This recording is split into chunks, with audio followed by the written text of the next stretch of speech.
Hi friends, ಬೆಣ್ಣೆನಗರಿ Kannada vlogs ಚಾನಲ್ಗೆ ಸ್ವಾಗತ.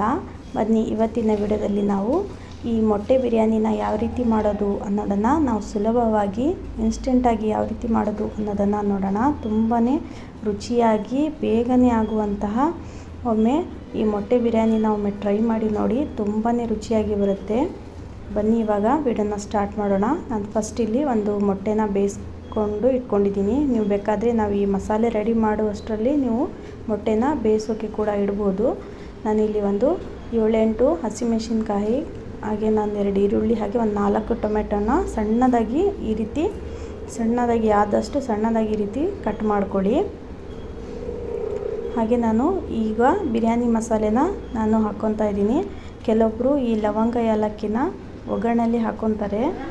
ನಾನು ಇದರ ಮಸಾಲೆನ ರೆಡಿ ಮಾಡ್ಕೊತಾ ಇದ್ದೀನಿ. ಹಾಗೆ ಒಂದು 4-5 ಕರಿಮೆಣಸು, 2 ಏಲಕ್ಕಿ, ಒಂದು ಸ್ವಲ್ಪ ಚಕ್ಕೆ, ಒಂದು 5-6 ನಾನು ಲವಂಗನ ಮಿಕ್ಸಿ ಜಾರಿಗೆ ಹಾಕ್ಕೊತಾ ಇದ್ದೀನಿ. ಹಾಗೆ ಒಂದು ಸ್ವಲ್ಪ ಶುಂಠಿನ ಹಾಕ್ಕೊತಾ ಇದ್ದೀನಿ. ಹಾಗೆ ನಾನು ಒಂದು 4-5 ಬೆಳ್ಳುಳ್ಳಿನ ಕ್ಲೀನ್ ಮಾಡ್ಕೊಂಡ್ಬಿಟ್ಟು ಇದರಲ್ಲಿ ಹಾಕ್ಕೊತಾ ಇದ್ದೀನಿ. ಹಾಗೆ ನಾನು ಒಂದು ಅರ್ಧ ಕಟ್ ಆಗುವಷ್ಟು ಕೊತ್ತಂಬರಿನ ತೊಗೊಂಡಿದ್ದೀನಿ. ಫ್ರೆಶ್ ಆಗಿರೋ ಕೊತ್ತಂಬರಿನ ಯೂಸ್ ಮಾಡಿ, ತುಂಬಾ ರುಚಿಯಾಗಿ ಬರುತ್ತೆ. ಹಾಗೆ ಯಾರೆಲ್ಲ ನನ್ನ ಚಾನಲ್ನ ನೋಡ್ತಾ ಇದ್ದೀರಾ, ಪ್ಲೀಸ್ ನಮ್ಮ ಚಾನಲ್ಗೆ ಹೊಸಬರಾಗಿದ್ದರೆ ಸಬ್ಸ್ಕ್ರೈಬ್ ಆಗಿ ಬೆಲ್ಲೈಕನ್ ಆನ್ ಮಾಡ್ಕೊಳ್ಳಿ. ನಾನು ಹಾಕೋ ಪ್ರತಿಯೊಂದು ವಿಡಿಯೋ ಕೂಡ ನಿಮಗೆ ನೋಟಿಫಿಕೇಷನ್ ಬರುತ್ತೆ. ನೀವೆಲ್ಲರಿಗಿಂತ ಮೊದಲು ನನ್ನ ವಿಡಿಯೋನ ನೋಡ್ಬೋದು. ಹಾಗೆ ಇದನ್ನು ಸಣ್ಣದಾಗಿ ನಾವು ಆದಷ್ಟು ಪೇಸ್ಟ್ನ ರೆಡಿ ಮಾಡ್ಕೊಳ್ಳೋಣ. ನೋಡಿ, ಈ ರೀತಿ ಆದರೆ ಸಾಕು. ಬನ್ನಿ ಇವಾಗ ಒಗ್ಗರಣೆನ ಕೊಡೋಣ. ನೀವು ಬೇಕಾದರೆ ಪಾತ್ರೆ ಅಥವಾ ಕುಕ್ಕರ್ ಕೂಡ ಯೂಸ್ ಮಾಡ್ಬೋದು. ನಾನಿಲ್ಲಿ ಕುಕ್ಕರ್ನ ಯೂಸ್ ಮಾಡ್ತಾ ಇದ್ದೀನಿ. ಪಾತ್ರೆಯಲ್ಲಿ ಕೂಡ ಇದೇ ರೀತಿ ಮಾಡ್ಬೋದು. ಅದಕ್ಕೆ ನಾನು ಒಂದು ಸ್ವಲ್ಪ ಅಡುಗೆ ಎಣ್ಣೆನ ಹಾಕ್ಕೊತಾ ಇದ್ದೀನಿ.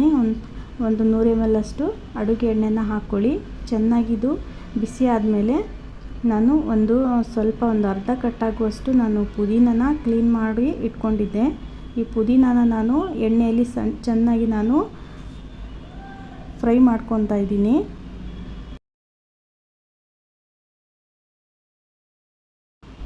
ಒಂದು ಸ್ವಲ್ಪ ಪುದೀನ ಸ್ವಲ್ಪ ಚೆನ್ನಾಗಿ ಈ ಎಣ್ಣೆಯಲ್ಲಿ ಕರಿದ ಮೇಲೆ ನಾನು ಈ ಸಣ್ಣದಾಗಿ ಕಟ್ ಮಾಡ್ಕೊಂಡಿದ್ವಲ್ಲ ಆ ಈರುಳ್ಳಿನ ಹಾಕ್ಕೊತಾ ಇದ್ದೀನಿ. ಸೇಮ್ ಮೆಥಡ್ ಪಾತ್ರೆಯಲ್ಲಿ ಕೂಡ ಇದೇ ರೀತಿ ಮಾಡ್ಬೋದು. ಹಾಗೆ ಮಕ್ಕಳಿಗೆ ಲಂಚ್ ಬಾಕ್ಸ್ಗೆ ಏನಾದರೂ ಡಿನ್ನರ್ಗೆ ರೆಡಿ ಮಾಡೋದಿದ್ರೆ ಈ ರೀತಿ ಮಾಡಿ ಇನ್ಸ್ಟೆಂಟಾಗಿ ರುಚಿಯಾಗಿ ನಾವು ಮಾಡ್ಕೋಬೋದು. ನಾನು ಈರುಳ್ಳಿ ಹಾಗೆ ಹಸಿಮೆಣಸಿನ್ಕಾಯಿನ ಹಾಕ್ಕೊತಾ ಇದ್ದೀನಿ. ಇದನ್ನು ಚೆನ್ನಾಗಿ ನಾವು ಒಂದು ಸ್ವಲ್ಪ ಕಂದು ಬಣ್ಣ ಬರೋವರೆಗೂ ಎಣ್ಣೆಯಲ್ಲಿ ಫ್ರೈ ಮಾಡ್ಕೋಬೇಕು. ಲೋ ಫ್ಲೇಮಲ್ಲಿ ಇಟ್ಕೊಳ್ಳೋದಕ್ಕೆ ಹೋಗಬೇಡಿ. ಆದಷ್ಟು ಜಾಸ್ತಿ ಉರಿಯಲ್ಲಿ ಇದನ್ನು ಚೆನ್ನಾಗಿ ಫ್ರೈ ಮಾಡ್ಕೊಳ್ಳಿ. ಲೋ ಫ್ಲೇಮಲ್ಲಿ ಮಾಡಿದರೆ ಈರುಳ್ಳಿ ಮೆತ್ತಗಾಗ್ಬಿಡುತ್ತೆ. ಜಾಸ್ತಿ ಉರಿಯಲ್ಲಿ ಇದನ್ನು ಚೆನ್ನಾಗಿ ಫ್ರೈ ಮಾಡ್ಕೊಳ್ಳಿ ಎಣ್ಣೆಯಲ್ಲಿ. ನೋಡಿ, ಈ ರೀತಿ ಒಂದು ಸ್ವಲ್ಪ ಕಲರ್ ಚೇಂಜ್ ಆದರೆ ಸಾಕು. ನೋಡಿ, ಈ ರೀತಿ ಆದಮೇಲೆ ನಾವು ಈ ಮಸಾಲೆನ ರೆಡಿ ಮಾಡ್ಕೊಂಡಿದ್ವಲ್ಲ, ಈ ಮಸಾಲೆನ ಕೂಡ ನಾವು ಎಣ್ಣೆಯಲ್ಲಿ ಚೆನ್ನಾಗಿ ಅದು ಕೂಡ ಕರಿಬೇಕು ಎಣ್ಣೆಯಲ್ಲಿ.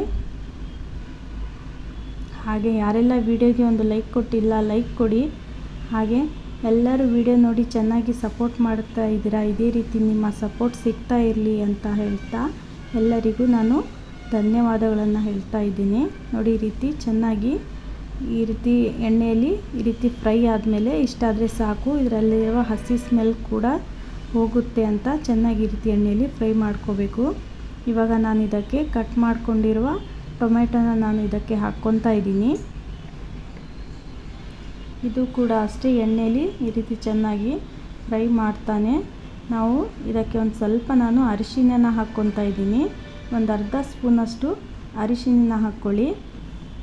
ಹಾಗೆ ನಾವು ಹಸಿಮೆಣಸಿನ್ಕಾಯಿ ಹಾಕ್ಕೊಂಡಿದ್ವಿ, ಆದರೂ ನಾನು ಇನ್ನೊಂದು ಸ್ವಲ್ಪ ಖಾರಕ್ಕೆ ಅಂತ ಇನ್ನೊಂದು ಸ್ವಲ್ಪ ಅಚ್ಚ ಖಾರದ ಪುಡಿನ ಒಂದು ಸ್ಪೂನಷ್ಟು ನಾನು ಹಾಕ್ಕೊತಾ ಇದ್ದೀನಿ. ಜಾಸ್ತಿ ಖಾರ ಬೇಡ ಅಂದರೆ ನೀವು ಸ್ಕಿಪ್ ಕೂಡ ಮಾಡ್ಬೋದು. ಇಲ್ಲಾಂದರೆ ಹಸಿಮೆಣಸಿನ್ಕಾಯಿ ನೀವು ಸ್ಕಿಪ್ ಮಾಡಿ ಖಾರದ ಪುಡಿನಾದರೂ ಯೂಸ್ ಮಾಡ್ಬೋದು. ಹಾಗೆ ನಾನು ಒಂದು ಅರ್ಧ ಕಿಲೋ ನಾನು ಮೊಟ್ಟೆ ಬಿರಿಯಾನಿ ಮಾಡೋದ್ರಿಂದ ಉಪ್ಪನ್ನು ನೋಡಿ ಹಾಕ್ಕೊಳ್ಳಿ. ಆದಷ್ಟು ನಾನು ರುಚಿಗೆ ತಕ್ಕಷ್ಟು ಒಂದು ಸ್ವಲ್ಪ ಉಪ್ಪನ್ನು ಹಾಕ್ಕೊಂಡಿದ್ದೀನಿ. ಹಾಗೆ ನಿಮ್ಮ ಹತ್ರ ಒಂದು ಸ್ಪೂನಷ್ಟು ಈ ಗರಂ ಮಸಾಲೆ ಪೌಡರ್ ಅಥವಾ ಈ ಬಿರಿಯಾನಿ ಪೌಡರ್ ಇರುತ್ತಲ್ವ, ನಾನು ಒಂದು ಸ್ಪೂನಷ್ಟು ನಾನು ಬಿರಿಯಾನಿ ಮಸಾಲೆನ ಹಾಕ್ಕೊತಾ ಇದ್ದೀನಿ. ಇದು ಸ್ಕಿಪ್ ಕೂಡ ಮಾಡ್ಬೋದು, ಇದ್ದರೆ ಹಾಕ್ಕೊಳ್ಳಿ, ಇಲ್ಲಾಂದರೆ ಬೇಡ. ಸ್ಮೆಲ್ಲು ಹಾಗೆ ಟೇಸ್ಟ್ ಚೆನ್ನಾಗಿರುತ್ತೆ ಅಂತ ನಾನು ಒಂದು ಸ್ಪೂನ್ ಆಗುವಷ್ಟು ಈ ಬಿರಿಯಾನಿ ಮಸಾಲೆನ ಹಾಕ್ಕೊಂಡಿದ್ದೀನಿ. ನೋಡಿ, ಈ ರೀತಿ ಚೆನ್ನಾಗಿ ಎಣ್ಣೆ ಬಿಡೋವರೆಗೂ ಈ ರೀತಿ ಚೆನ್ನಾಗಿ ಫ್ರೈ ಮಾಡ್ಕೋಬೇಕು ಎಲ್ಲ ಮಸಾಲೆನ. ಇವಾಗ ನಾನು ಇದಕ್ಕೆ ಈ ಮೊಟ್ಟೆನ ಹಾಕ್ಕೊತಾ ಇದ್ದೀನಿ. ಈ ಟೈಮಲ್ಲಿ ನೀವು ಆಲೂಗಡ್ಡೆ ಕೂಡ ಹಾಕ್ಕೋಬೋದು. ಬಹಳಷ್ಟು ಜನ ಆಲೂಗಡ್ಡೆ ಕೂಡ ಈ ಟೈಮಲ್ಲಿ ಮೊಟ್ಟೆ ಜೊತೆಗೆ ಸೇರಿಸ್ಕೊತಾರೆ. ನಾನು ಆಲೂಗಡ್ಡೆ ಹಾಕ್ಕೊತಾ ಇಲ್ಲ, ನಾನು ಮೊಟ್ಟೆ ಅಷ್ಟೇ ಹಾಕ್ಕೊಂಡು ಇದನ್ನು ಚೆನ್ನಾಗಿ ಈ ರೀತಿ ಫ್ರೈ ಮಾಡ್ಕೊತಾ ಇದ್ದೀನಿ. ಹಾಗೆ ನಾನು 1-2 ಗ್ಲಾಸ್ ಆಗುವಷ್ಟು ಕ್ಲೀನ್ ಮಾಡ್ಕೊಂಡಿರುವ ಅಕ್ಕಿನ ಹಾಕ್ಕೊತಾ ಇದ್ದೀನಿ ಡೈರೆಕ್ಟಾಗಿ. 2 ಕಪ್ ಆಗುವಷ್ಟು ಅಕ್ಕಿನ ಹಾಕ್ಕೊಂಡಿದ್ದೀನಿ. ಇದನ್ನು ಚೆನ್ನಾಗಿ ನಾವು ತಿರುಗಿಸ್ಬಿಟ್ಟು, ಆದಷ್ಟು ನಾನು 2 ಗ್ಲಾಸ್ ಅಕ್ಕಿಗೆ ಒಂದು 4 ಗ್ಲಾಸ್ ಆಗುವಷ್ಟು ನಾನು ನೀರನ್ನು ಹಾಕ್ಕೊತಾ ಇದ್ದೀನಿ ಟೋಟಲ್ಲಾಗಿ. ಕುಕ್ಕರ್ನಲ್ಲಿ ನಾವು ಬೇಯಿಸ್ಕೊಳ್ತಾ ಇರೋದ್ರಿಂದ ನೀರನ್ನು ಸ್ವಲ್ಪ ನಾವು ಕಡಿಮೆನೇ ಹಾಕ್ಕೋಬೇಕು. ಹಾಗೆ ಈ ರೀತಿ ಚೆನ್ನಾಗಿ ತಿರುಗಿಸ್ಕೊಂಡ್ಬಿಟ್ಟು ಮುಚ್ಚಳನ ಮುಚ್ಚಿ 1-2 ವಿಸಲ್ ಆದರೆ ಸಾಕು. ತುಂಬಾ ಟೇಸ್ಟಿಯಾದಂತಹ ಬಿರಿಯಾನಿ ರೆಡಿಯಾಗುತ್ತೆ. ಚೆನ್ನಾಗಿ ಈ ರೀತಿ ಎಲ್ಲೂ ಕೂಡ ಈ ಅಕ್ಕಿ ಇದ್ದರೆ ಈ ರೀತಿ ಚೆನ್ನಾಗಿ ತಿರುಗಿಸ್ಕೊಳ್ಳಿ. ತುಂಬಾ ರುಚಿಯಾದಂತಹ ಬಿರಿಯಾನಿ ರೆಡಿಯಾಗುತ್ತೆ. 1-2 ವಿಸಲ್ಗೆ ಆಫ್ ಮಾಡಿದರೆ ಸಾಕು ಒಲೆನ. ಹಾಗೆ ಯಾರೆಲ್ಲ ವಿಡಿಯೋ ನೋಡ್ತಾ ಇದ್ದೀರಾ, ನಮ್ಮ ವಿಡಿಯೋ ನಿಮ್ಗೆ ಇಷ್ಟ ಆದರೆ ಫ್ಯಾಮಿಲಿ ಫ್ರೆಂಡ್ಸ್ ಜೊತೆ ಶೇರ್ ಮಾಡೋದನ್ನು ಮರಿಬೇಡಿ. ಹಾಗೆ ನಿಮಗೇನಾದರೂ ನಿಮ್ಮ ಅನಿಸಿಕೆ ಅಭಿಪ್ರಾಯ ಇದ್ದರೆ ದಯವಿಟ್ಟು ಕಾಮೆಂಟ್ನಲ್ಲಿ ಬರೆಯೋದನ್ನು ಮರಿಬೇಡಿ. ನಿಮ್ಮ ಕಾಮೆಂಟ್ಗೆ ನಾನು ಆದಷ್ಟು ಉತ್ತರ ಕೊಡೋಕ್ಕೆ ಪ್ರಯತ್ನಿಸ್ತೇನೆ. ಬನ್ನಿ, ಇವಾಗ 2 ವಿಸಲ್ ಆಗಿದೆ. ಯಾವ ರೀತಿ ರೆಡಿಯಾಗಿದೆ ಅಂತ ನೋಡೋಣ. ನೋಡಿ ಯಾವ ರೀತಿ ಸಖತ್ತಾಗಿ ಬಂದಿದೆ ಅಂತ. ಹಾಗೆ ನಮ್ಮ ವಿಡಿಯೋ ನಿಮ್ಗೆ ಹೇಗೆ ಅನ್ನಿಸ್ತು ಅನ್ನೋದನ್ನು ಕಾಮೆಂಟ್ನಲ್ಲಿ ಹಾಕಿ. ಫ್ಯಾಮಿಲಿ ಫ್ರೆಂಡ್ ಜೊತೆ ಶೇರ್ ಮಾಡೋದನ್ನು ಮರಿಬೇಡಿ. ನಾನು ಮತ್ತೆ ಮುಂದೆ ಹೊಸ ವಿಡಿಯೋದೊಂದಿಗೆ ಭೇಟಿ ಆಗ್ತೇನೆ. ವಿಡಿಯೋ ನೋಡಿದ್ದಕ್ಕಾಗಿ ಧನ್ಯವಾದಗಳು ಫ್ರೆಂಡ್ಸ್. Thanks for watching.